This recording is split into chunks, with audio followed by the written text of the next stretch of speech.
Hey everyone, it's Missy Martinez Stone. I'm the president and CEO of the Center for Client Safety, and I just wanted to get on to share a couple amazing things with you. I just found out that we had a huge victory in Wisconsin, and it's a heartbreaking story, but in the end, we were able to do so much good. So I wanted to jump on and share that story with you, and then share how you can help us do so much more. So, what happened?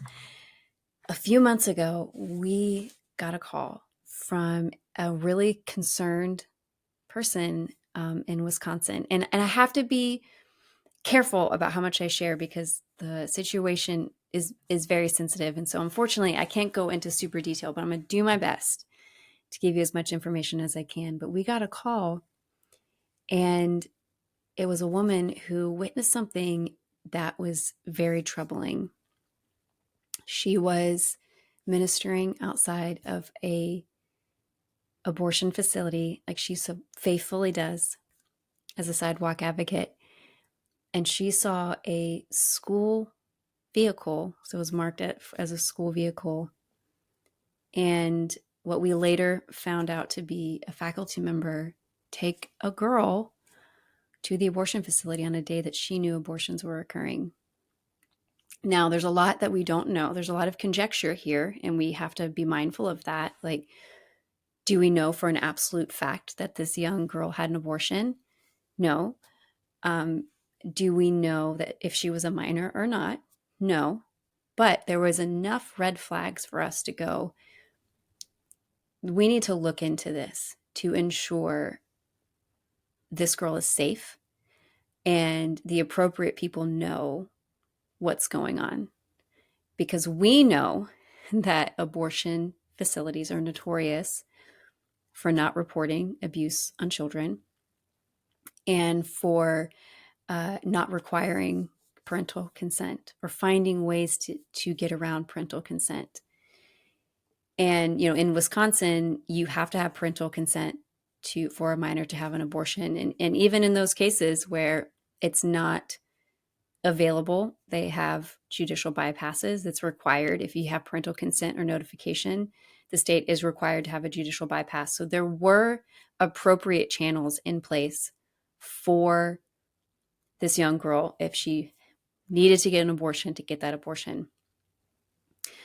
But what it seemed like on our end was a school faculty member either taking matters into her own hands, or even if she did get this judicial bypass, transporting her to this abortion facility, which should raise flags, right? And the way I like to think about it is I try to compare it to something similar, like to turn down the noise about abortion. Because, you know, people a lot of times will lose their ability to be objective when it comes to anything about abortion. So the easiest comparison I can make is, what if this was wisdom teeth, right? What if a school faculty person took it upon themselves to just start taking kids to get their wisdom teeth out without their parents? There would be an absolute uproar because it's inappropriate. You cannot give children medical attention or medical procedures without parents present, or at least notifying them or getting their consent legally. But then from from the school perspective, absolutely not.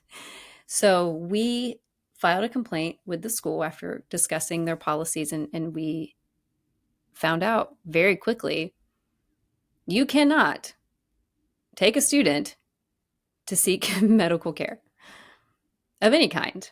That is just blanket policy. And so, based on the witnesses account, we worked with her very closely to submit a very simple professional complaint to the school administrator and the board saying, hey, this happened, or this is what we at least saw. And it's your job to investigate and find out what happened. We didn't need to know if she was a minor. We didn't need to know if she had an abortion. That's their job to figure that out. They just needed to know. We've seen enough red flags here that somebody in this system needs to know what's going on. And they responded very promptly. It was investigated immediately by the school board, by the school administrators, and we were informed that disciplinary action had been taken, and it actually resulted in procedural policy changes. And this is not the first time that we've gotten a call like that. And I haven't had a chance. I haven't been able to share the other ones because these cases are still ongoing. But this is not the first time that our investigation or even our inquiry into something has resulted in policy changes on institutional levels. Because what we are doing is uncovering loopholes or uncovering gaps or uncovering inconsistencies that people often abuse or take for granted. And so now we have a school who has disciplined this person. Now we're still waiting to hear on what the details are specifically on what the disciplinary action. She should be fired. She absolutely should be fired, but we don't know yet. We don't know what the action has been. And they have to be careful. And I understand that. They have to be careful about what they share because we're dealing with a minor and we're dealing with a student and we're dealing with a medical procedure and we're dealing with somebody's livelihood. We have to, they are bound by their own rules, HR rules, right? So they might not be able to share, but we were told action has been taken, investigation was done, action has been taken, and policy changes have been made.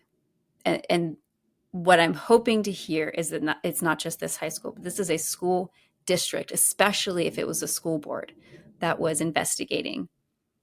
This is going to be a district-wide policy that is implemented.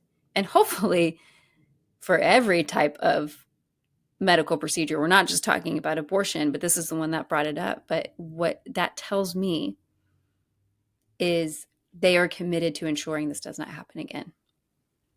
And that to me is a huge victory, that we have protected young high school girls in the future from being influenced by staff, faculty, and, being taken to these abortion facilities without parental consent or parental knowledge or without the proper mechanisms in place to ensure that they are not a victim of abuse.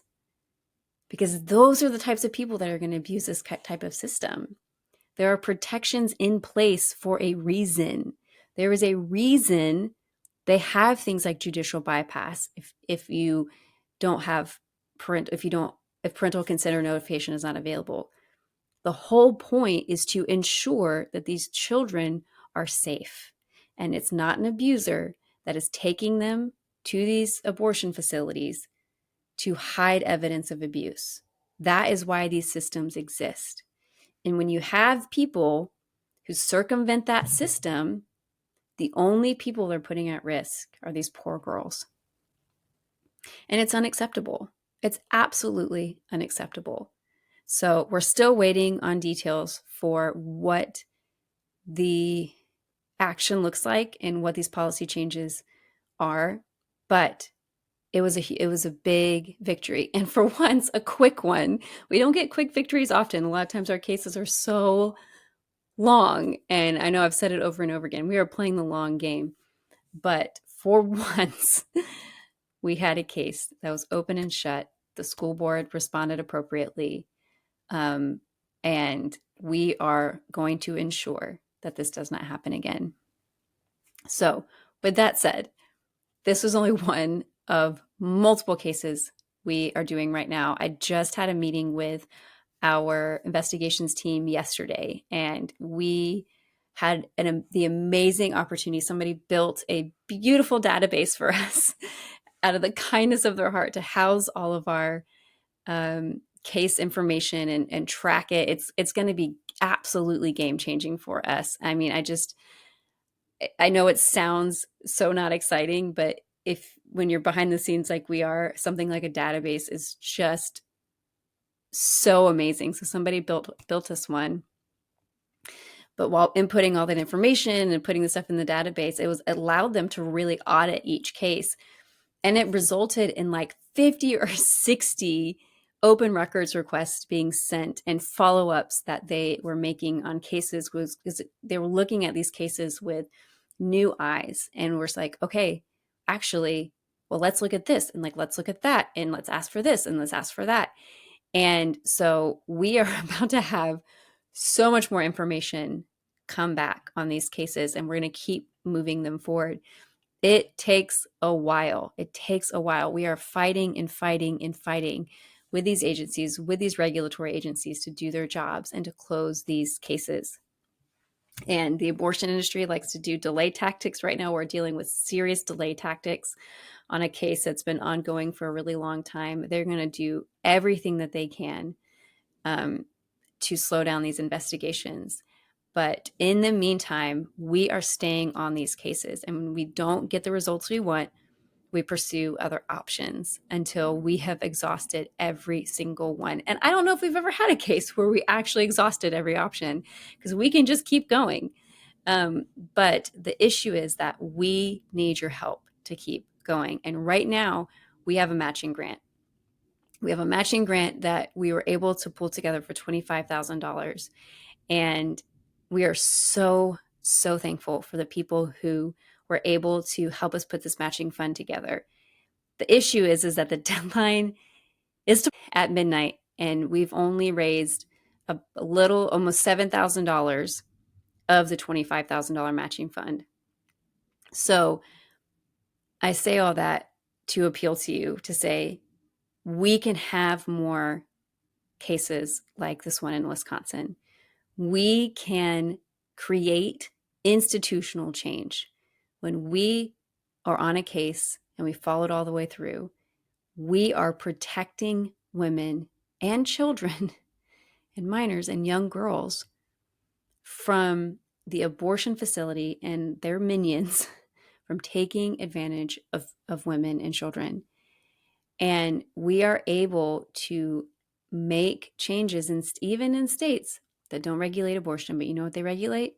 Mandatory reporting, child abuse. And those are the things that we can push on. And so we need your help. We need you to help us reach this $25,000 matching fund. I can do the math. I'm going to do the math really quickly of exactly what we have and what we need left. All right. 25,000 minus, all right, ready? $18,000. $18,335. That's all we need. That's all we need. I know some of you could sneeze and that we'd be done, right? Others, maybe $10 is as much as you can do. But listen, we can have more victories. We have some right around the corner. We are working so hard. We are keeping these cases alive. But in order to keep them going, we need continued support. So please help us reach this deadline. And I look forward to giving you more updates soon on all the amazing things our team is doing and the victories that we are able to secure.